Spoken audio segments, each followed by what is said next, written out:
Before we begin, make sure your doors are locked, your cameras are on, and your lights don't flicker. Welcome to Dreadline Diaries, where nightmares aren't made up. They're caught on tape. Story number 1, I moved into my new apartment in January. It was modern, small, and clean. Just what I needed for a fresh start. As a freelance editor, I worked from home, so I had security cameras installed for peace of mind. One above the door, one in the hallway, and one watching the living room. At first, everything was quiet, uneventful. Then the hallway light began flickering every night at 3:14 a.m. I thought it was just bad wiring, but it always happened at the exact same time. So I checked the footage, and I saw it, a shape, just a few frames of something crawling along the floor. Humanoid, but wrong. Its limbs were too long, its movements too smooth. It passed right in front of the hallway camera, and then vanished. I told myself it was a glitch, maybe a bug on the lens or compression artifact. So I adjusted the camera angle, but the next night it came back. This time it stood up. It was tall, skin like wet leather, and its eyes, black pits that stared directly into the lens. No face, just 2 hollow holes where something human should be. I didn't sleep that night. I turned every light on and kept refreshing the feed. At 3:14, the cameras cut out. When they came back, all the footage was gone. Except one file, 30 seconds long. It was me, sleeping. And something standing over me, inches from my face, invisible to the naked eye, but there in the feed, breathing. I hired a tech expert to check the system. He found nothing wrong with the hardware, but he pulled something from the logs. Strange code injected at 3:14 every night. A signature loop. It read, "I see you." I started waking up with bruises on my arms, long, thin marks like fingers. But I lived alone. One night I set my phone to record my room while I slept. In the morning, the video was gone. In its place was a single image, me in bed, and behind me in the corner of the room, a shadow, smiling. I called a priest. He came with holy water and prayers. The moment he stepped into the apartment, the hallway camera shattered. That night I watched live. The priest was sleeping in the guest room. At 3:14, my screen flickered. He sat up suddenly, as if pulled upright, and then he screamed. The audio cut out, but I could see his mouth wide open in terror. Something lifted him off the bed. The camera exploded. When I burst into the room, he was unconscious, claw marks on the walls. He left that night, never returned. Part 5. You're watching too. I moved out the next morning, got rid of everything. New phone, no cameras, but now it doesn't matter. Wherever I go, 3:14 a.m. finds me. My screen turns black. A reflection smiles back at me that I didn't make. And on every device, TV, laptop, even my toaster display once, I see the same message. You brought it with you. And tonight, as you watch this video, check your cameras. Because if it's 3:14 where you are, you're not alone. Story number 2. I never liked going through old boxes. But when Mom passed and the house became mine, I had no choice. Every room reeked of stillness, every creak of the floorboards a ghost of her breath. It was in the attic, in a dented tin box under rotting insulation, that I found them again, my drawings. I hadn't seen them in over 20 years. They were exactly how I remembered them. Crayon sketches, childishly simple, with names scrawled above stick figures. But there was something I hadn't noticed as a child. Each drawing, each and every one, depicted a family member in the moment of their death. Uncle Richard with red scribbles pouring from his chest. He had been shot in a robbery. Grandma Evelyn slumped in a chair surrounded by blue lines. She drowned in her bath after a stroke. And then there was Mom. The drawing of her was the most detailed of all. She stood in a kitchen, flames curling around her, the red wax melted heavily on the page. She died in a house fire 2 weeks ago, right in that kitchen. The fire inspector said it was electrical, accidental. But what chilled me was the date in the corner of the page. March 3rd, 2001. I had drawn it when I was 5. I wish I could say it ended there, that it was just a coincidence. But that was only the beginning. Part 2, Childhood Whispers. I began remembering things I'd buried. Whispers in the night, waking up to crayon in my hand and no memory of drawing. My parents thought I was sleepwalking. They even locked away the art supplies. But somehow I kept drawing. There was one picture I could never forget. My cousin Alex lying in a playground with a twisted neck. I remember crying when I drew it. The next week he fell from the jungle gym. No one suspected anything. I was a kid. Just a sad coincidence, they all said. But I stopped drawing. I stopped talking too. Mom put me in therapy, said I had grief-induced visions. The therapist's name was Dr. Mallory. He was kind, listened without judgment, but he asked questions I didn't understand. Do you feel like someone else is guiding your hand? And do you ever hear voices when you're alone? I didn't answer because I had heard them. Scratching voices under my bed, whispers behind closed doors. Now, as an adult staring at those drawings again, I realized something horrifying. There were more drawings in the box than there had been deaths. Some names, my sister, my father, even myself, were still alive. For now. Part 3, The Family Curse. I traveled to see Aunt Marie, the only elder relative still living. She had moved to a secluded cabin years ago, cutting off most contact with the family. I was wondering when you'd come, she said as I walked in. She looked thinner than I remembered, eyes sunken like she hadn't slept in years. She handed me an old family Bible. Hidden inside were pages of charcoal sketches, horrific scenes, twisted bodies, distorted faces. "You're not the first," she whispered. "Your great-grandfather drew them too.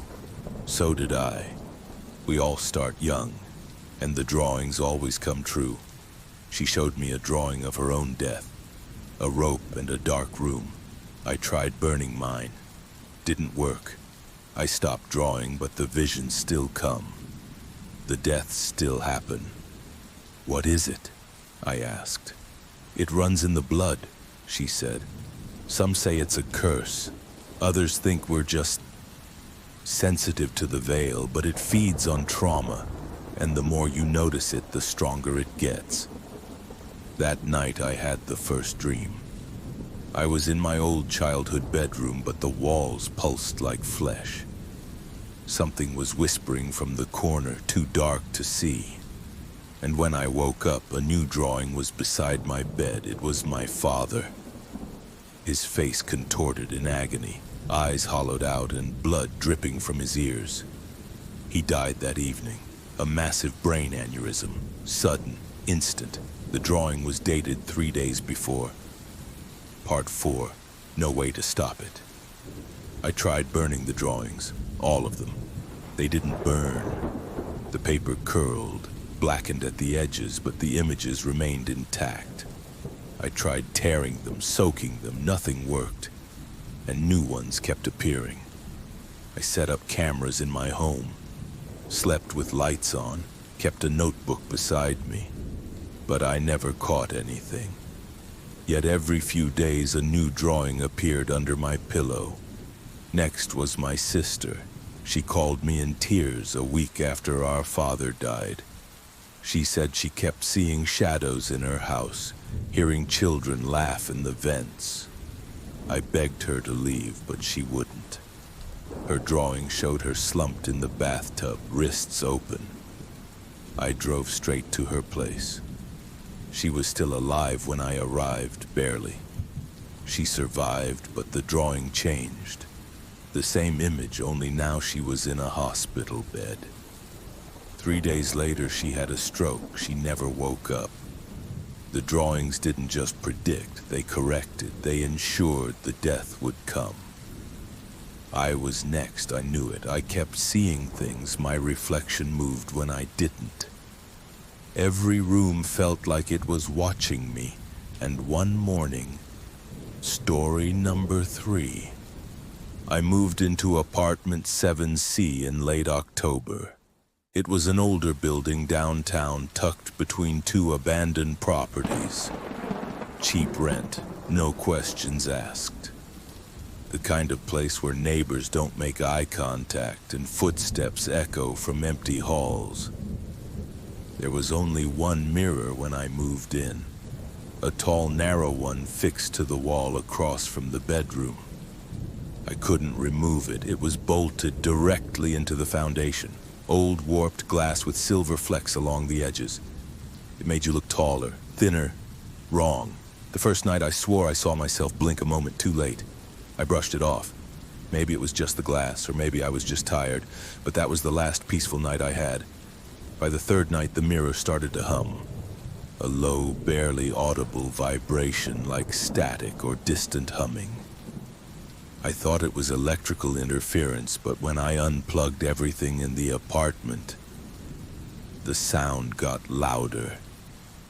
And then I noticed the reflection didn't match reality.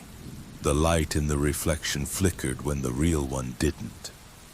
The shadows shifted differently, and one night as I brushed my teeth, I saw it behind me. My reflection standing still while I moved.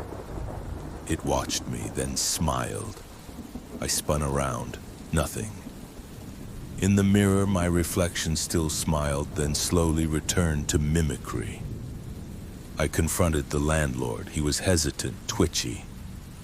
"You've seen it, haven't you?" he asked. He told me the last tenant in 7C went missing. Left everything behind, no signs of struggle, but the mirror stayed. "It's always been there," he said. "No one knows who put it up. The wall behind it doesn't exist, just hollow." I took a crowbar to it that night, chipped at the frame until I pried a piece loose. Behind it wasn't drywall. It was another room, identical, empty, except not quite. As I leaned closer, something leaned toward me. Not a reflection, another me. But its eyes were black. I started covering the mirror at night. Blankets, duct tape, anything. It didn't matter. The blanket would be folded neatly by morning. The tape peeled in perfect strips. And the mirror, it would be fogged, like someone had breathed from the inside. I recorded it one night. Let the camera run until 3:33 a.m. At that exact time, the footage glitched. A burst of static, and when the feed resumed, I wasn't in bed. But I never left. In the footage, I stood at the mirror, naked, staring. Then I lifted my hand and began scratching something into the glass with my nails. A single word, "Stay." I woke up with bloody fingertips. The mirror was clean. I tried moving out. I packed everything, but every time I opened the door to leave, I stepped into another version of the apartment. One time, the lights were red. Another, everything was covered in mold. Once, the mirror was gone. But my reflection remained, hovering where it used to be. I stopped trying. Now every night at 3:33, I wake up standing at the mirror. And each time my reflection is closer, smiling wider. Last night it pressed its hand to the glass, and I felt it. Part 6. Who's on this side now? Tonight I write this not to warn you, but to tell you something worse. The reflection isn't trying to escape, it's trying to replace. And I think it already has, because my reflection no longer moves when I do. I move when it does. And you're watching this on a screen, aren't you? Tell me, is your reflection doing exactly what you are? Look again, and one morning, story number 4. I work security night shifts at a high-rise downtown. It's boring work, just me, 30 monitors, and the eerie silence of a sleeping building. But 3 weeks ago, I noticed something off. At 2:41 a.m. every night, one camera feed flickered. Camera 12 facing the 14th floor elevator. Each time I'd see a man in a gray hoodie walk out of the elevator. But his face was always blurred, not pixelated, just absent. A smooth blank space where a face should be. I rewound the footage, zoomed in. Every night, same time, same movement, same faceless man. And every night after he walked out of frame, the lights on that floor would surge and flicker, then go completely dark. I reported it to management. They brushed it off as a glitch. I even asked if someone lived on 14. They claimed it was vacant, under renovation. So I went up. The elevator doors opened slowly. The hallway was ice cold, though the rest of the building had perfect heating. The lights buzzed overhead. There was nothing. No tools, no construction signs, just empty rooms with peeled paint and old broken furniture. But one door, 14C, was locked from the inside. As I turned to leave, the hallway lights blew out. I heard footsteps, wet ones. I ran. That night I watched the recordings again. I went back months. He'd always been there. The same man appearing every few nights, always at 2:41 a.m. Always on the 14th floor, never moving past the cameras. But then I found something new. One recording showed me, sitting at my desk, watching the screens. Behind me was the man in gray. I started seeing him in other places. A glimpse in the grocery store's camera, a reflection in glass doors. Always where there were no eyes, only lenses. My coworker Eric saw the footage. He laughed at first, thought I was playing a prank, then he vanished. Didn't show up for his shift. Management said he quit, but I found his badge on my desk, and the CCTV footage from the night before showed something horrifying. Eric had walked into the elevator on 14. The doors never reopened. Now the man appears on more cameras. He's closer every night. I dream of static. I wake with nosebleeds. Once I looked in a mirror and for half a second I had no face. I tried quitting, but the building won't let me. The exit doors stay locked at night now. I called for help. Phones don't work after 2:41. And now there's a new feed on my monitor. One I never installed. It shows my apartment, me, sleeping, and behind me he's there. Part 6, you're in frame now. Tonight I'm not going into work. I disconnected every camera I own, smashed my phone, closed every blind, but my TV still turns on at 2:41. And the screen is black until the static begins. If you're watching this, you've seen him now too. He's spreading, through recordings, through screens, even through this story. So if anything flickers at 2:41 tonight, don't look. Story number 5.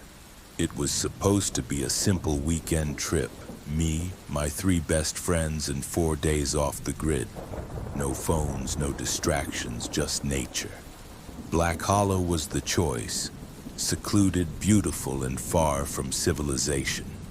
The perfect escape. The ranger at the station gave us a warning, though. "Stay out of the eastern tree line," he said. And don't camp past the river, that land doesn't sleep right. We laughed it off. We should have listened. The first night the woods were eerily quiet. No insects, no owls, just the crackle of our fire and the soft rush of the nearby river. Around 2 a.m. we heard something like humming, low, female, off in the dark. We thought it was another camper, but we were alone. The next day we hiked deeper. That's when we saw her, a girl, maybe 10 or 11, standing barefoot on the riverbank, white dress, pale skin, long, wet black hair. She didn't move, didn't blink, just watched. We called out. She turned and walked into the woods. We followed. But after only a few feet, she was gone, vanished. When we returned to camp, everything was soaked. Our gear, our clothes, even though the sky had stayed clear. And then the messages started, scratched into our tent walls. You shouldn't be here. That night, time broke. We all experienced it differently. I woke up at 3:12 a.m., but the sky was pitch black. My friend Jenna said she saw the sun rising. Mark thought it was only midnight. The watches didn't match. Neither did our phones. Despite having no signal, the clocks were out of sync, and the fire never went out. It just burned, constantly. No matter how much or little wood we fed it, the girl returned again, standing closer, whispering. We tried to leave the next morning, but every trail led us back to camp, no matter which direction we walked. Part 4. The Forest Watches. By the third day, something was following us. Footsteps padded through the underbrush at night, shapes between the trees. One night, we found Mark staring into the woods, eyes wide. He didn't blink, didn't speak, just watched something we couldn't see. When we pulled him back, he screamed like he was being skinned alive. We locked him in the car that night. In the morning, the windows were fogged from the inside, and he was gone. Only his voice remained on the radio, begging. We found the cabin by accident, old, sunken, like it had been there for centuries. Inside, the walls were covered in drawings, childlike, frantic, images of faceless people, trees with mouths, and children sleeping inside tree roots. In the center of the floor was a circle of burnt bones. There was a journal, pages soaked in blood. One sentence repeated over and over. She walks when the fire dies. That night, we didn't light the fire. She came. I don't know how many days it's been. Jenna vanished next. Just walked into the woods. I heard her laughing, then screaming, then nothing. I tried digging a hole, hoping I'd find the road beneath the dirt. All I found were bones. The girl comes every night now, closer, smiling. Sometimes she speaks, other times she sings. The ranger was right. Black Hollow doesn't sleep, it feeds. And now it's my turn. If you're hearing this, tell them not to come, but I know they will. Story number 6. When Aunt Lillian died, she left me her house. Briarcliff, a sprawling, moss-choked mansion nestled deep in the forested outskirts of Maine. I'd only been there once as a child, and even then I remembered shadows being longer than they should, the cold lingering a bit too long on the skin. My parents begged me not to go. My father said he never trusted Lillian, that she lived alone too long, that she talked to things that weren't there. I dismissed it all. I was broke, recently unemployed, and the thought of a free estate felt like a second chance. I was wrong. The first few days were quiet. The house was massive. 4 floors, a library, a greenhouse, and most peculiarly, a sealed basement door bolted with 3 rusted locks. A letter sat on the kitchen table when I arrived. It read, "Do not go beneath, no matter what you hear. They are not what they seem. That night I heard it for the first time, scratching beneath the floorboards. Slow, deliberate, not rats, not pipes. It moved with thought. I started hearing whispers behind wallpaper in the ventilation shafts. They said my name, and then they said Lillian's. The mirrors began to show things that weren't in the room. A shadow standing behind me. A child sitting on the stairs, always vanishing when I turned. I started documenting everything, recording audio, setting up cameras. That's when I saw it. A figure, crawling out of the floor in the dead of night. Thin, long-limbed, with no face, just stretched gray skin and a gaping mouth that didn't move but somehow whispered. "Let us in." The key appeared on my nightstand the next morning. I hadn't put it there. It was warm to the touch. I opened the basement. The air was thick, wet. The stairs led down into a massive stone chamber. Not a cellar, a tomb. Dozens of child-sized coffins lined the walls, all marked with the same symbol, an eye with teeth. One of them was open, empty. In a trunk near the back, I found a dozen VHS tapes labeled by year, 1963 to 1995, all in Lillian's handwriting. I watched them one by one. They showed rituals, children in white, chanting, offering things to the floor, to them. The final tape was different. It was a warning. If you watch this, they already know you. They live beneath Briarcliff. They hunger. And they learn you through your memories, through your guilt. That night I dreamt of my childhood dog, of my brothers drowning, of things I hadn't thought of in years. And in the corner of each dream, eyes, watching. The town historian said Briarcliff wasn't on any official map, that its owners had a history of vanishing. She gave me a list of past owners, all dead, all mysteriously, all within 3 years of moving in. Lillian had lasted 47. She had fed them. Each night they came closer, first in dreams, then in reflections. Then I saw them outside the window, crawling between trees, watching the house. One night I found a note on my pillow. "You stopped the offerings. Now we come ourselves." The ground trembled. The basement door flung open on its own. I heard chanting in reverse. I tried leaving. The forest folded in on itself. The road vanished. My phone melted into a tar-like sludge. I turned to the books in the study. Old tomes about ancient gods, about pre-human things, crawlers, eaters of innocence. It said they sleep beneath old ground, bound by fear and memory. Only ritual keeps them dreaming, and only blood can bind them. They wanted something of me. I found the mirror room. Lillian had hidden it. Inside, I saw all my memories playing on loops. Moments of pain, regret, shame. The book said, "You must give yourself what you fear most. Only then will the floor forget you." I carved it into the wood. I gave them my guilt. It worked, I think. The whispers stopped. The scratching faded. But every once in a while I hear the groan of wood beneath my feet. And sometimes I feel them watching.